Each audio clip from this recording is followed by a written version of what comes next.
یہ اس زمانے کی بات ہے جب 1982 میں الیاس عشقی صاحب مرحوم ریٹائر ہوئے تھے، تو ہر اتوار کو وہ اپنے گھر سے 5 نمبر سے رکشے میں بیٹھ کے غریب خانے پہ تشریف لاتے تھے، اور 6 آدمی اس دن باقاعدہ پروگرام کے تحت عشقی صاحب، پروفیسر ظہور احمد قائم خانی صاحب، کنور محمد احمد مرحوم، سلیم قریشی مرحوم، عشرت علی خان اور جبران انجم، باہر چبوترے پہ کرسیاں لگ جاتی تھیں، پلک بچھ جاتا تھا، 1.5-2 گھنٹے کی یہ نشست ہوتی تھی۔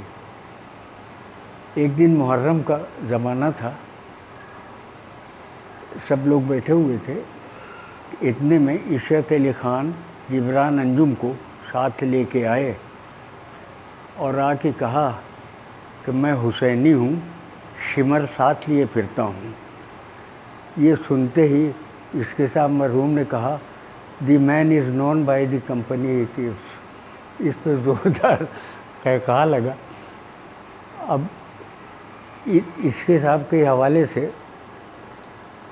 ایسے ہی وہ آئے بیٹھے ہوئے تھے، ابھی تک کوئی اور آیا نہیں تھا، ادھر ادھر کی باتوں کے بعد بات سیکس پہ آ گئی، تو مرحوم کہہ لیں گے یار یہ کتا کام ہے۔ میں نے کہا جی ہاں، میری 3 اولادیں ہیں، آپ کی 6 ہیں۔ کہنے لگے کہ ہاں مگر میں تم سے بڑا بھی تو ہوں۔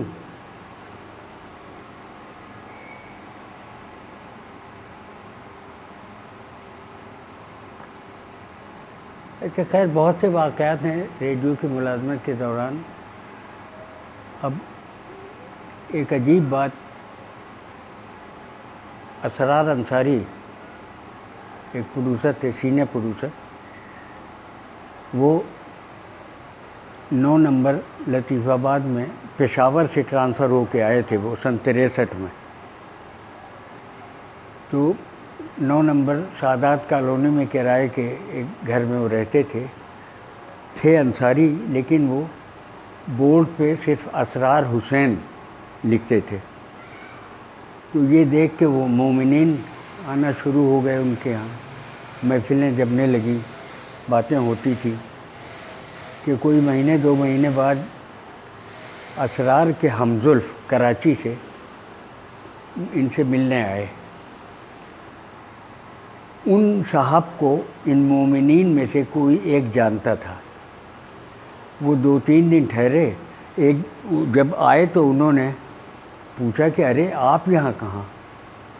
تو ان صاحب نے کہا، کہنے لگے بھائی یہ اسرار میرا ہمزلف ہے، اس کی بیوی اور میری بیوی بہنیں ہیں سگی، اس کی بیوی چھوٹی ہے، میری بیوی بڑی ہے۔ وہ 2-3 دن ٹھہرے، اس کے بعد چلے گئے۔ جب وہ چلے گئے تو ان مومنین میں سے ایک صاحب آئے، کہنے لگے صاحب ہم تو آپ کو مومن سمجھتے تھے۔ تو اسرار مرحوم کا بڑا تاریخی جملہ، کہنے لگے صاحب کیا کروں، میرے منہ پہ ایسی پھٹکار ہے کہ لوگ مجھے مومن سمجھتے ہیں۔ اس کے بعد سے اسی شام سے اسرار کے گھر میں پتھر آنا شروع ہو گئے، اور وہ بیچارے مجبوراً وہاں سے گھر چھوڑ کے پھر یہ ڈی بلاک میں، میرے گھر کے سامنے، میں سی بلاک میں ہوں، وہ ڈی بلاک میں، وہ ایک بنگلے میں کرائے پہ آ کے رہے۔ پھر ہم لوگ، ہمارے ان کے فیملی ٹرمز تھے، وہ ہمارے یہاں آتے تھے، میں اور بیوی ان کے یہاں چلے جاتے تھے۔ تو عجیب عجیب لوگ تھے ریڈیو میں کیا بتاؤں، اور یہ تھے صرف BA پاس، لیکن ان کا علم اتنے کمال کا تھا اسرار کا، کہ ایسے ہی محرم کا زمانہ تھا کہ حشمت حسین جعفری صاحب ایک وکیل تھے۔ محرم میں یہ خیال رکھا جاتا تھا کہ اہل تشیع میں سے زیادہ لوگوں کو تقریروں کے لیے بلایا جائے۔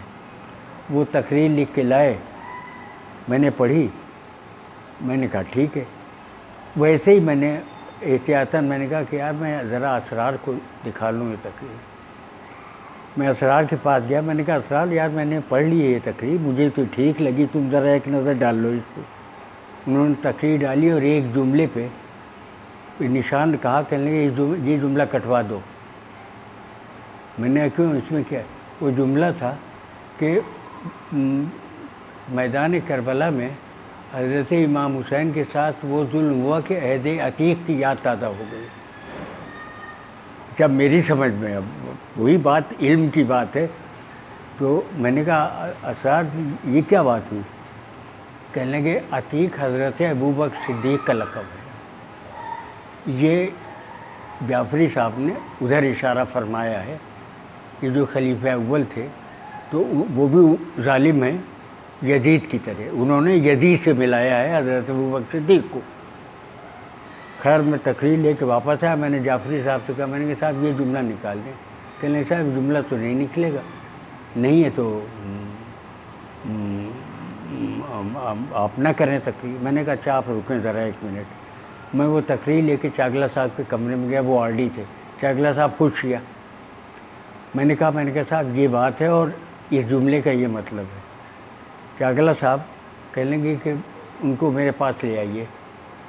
میں جعفری صاحب کو لے کے گیا اور میں نے بتایا کہ چاگلا صاحب شیعہ ہوتے ہوئے بھی ان کا مولانا جعفری صاحب، اگر یہ جملہ آپ نہیں نکالتے ہیں تو آپ کی تقریر نہیں ہوگی، ہم کسی اور سے تقریر کروائے لیتے، آپ جانے دیجیے. وہ ڈھیر ہو گئے جعفری صاحب، اس جملے کو نکال کے انہوں نے تقریر ریکارڈ کروائی. تو بعض اوقات بعض ایسی چیزیں ہوتی ہیں کہ اب اس جملے کے اب میری سمجھ میں آیا، اس وقت نہیں کہ عہد عتیق کی یاد تازہ ہو گئی، امام حسین کے ظلم کے حوالے سے. تو اب یہ علم تھا اسرار کا. اور ایک کوئی بہت اچھی بات نہیں ہے لیکن یہ کہ ہم لوگوں کو 100 روپے انٹرٹینمنٹ الاؤنس ملتا تھا کہ جو لوگ آئیں تو ان کو چائے وائے پلائے. اسرار جو بھی ان کا گیسٹ آتا تھا، کوئی تقریر کرنے والا کوئی بھی، وہ اس کو چائے پلاتے تھے، خود نہیں پیتے تھے. ہم لوگ جو آتا تھا ہم اس کے ساتھ ہم خود بھی چائے پیتے تھے. تو ایک دن میں ان کے کمرے میں بیٹھا ہوا تھا کہ ان کے 2 گیسٹ آئے. اسرار نے 2 چائے منگوائی. خیر وہ چائے پی، کچھ دیر بات کی، وہ دونوں دوست ان کے چلے گئے. میں نے کہا یار اسرار عجیب آدمی ہو تم، میں بھی بیٹھا تھا، تم نے 2 چائے منگوائی، میرے لیے نہیں منگوا سکتے؟ کہنے لگے یہ گیسٹ کے لیے چائے ہے، یہ ہمارے تمہارے لیے نہیں ہے، میں بھی نہیں پیتا ہوں. میں نے کہا کیوں؟ کہنے لگے ویسے چائے نہ پیا کرو تم. میں نے کہا کیوں؟ کہنے لگے چائے پینے سے مادہ معنویہ کا قوام رقیق ہو جاتا ہے. اچھا میرے سر سے یہ جملہ گزر گیا. میں نے کہا یار اس کا مطلب کیا ہے؟ انہوں نے مطلب سمجھایا، مجھے بتایا. اب وہ میں بتا نہیں سکتا ہوں. تو میں نے اپنے سوانح میں یہ واقعہ لکھا ہے اور اس میں لکھا ہے کہ جس کو شوق ہو وہ کسی حکیم سے جا کے اس جملے کے معنی پوچھ لے کہ مادہ معنویہ کا قوام رقیق کیا ہوتا ہے.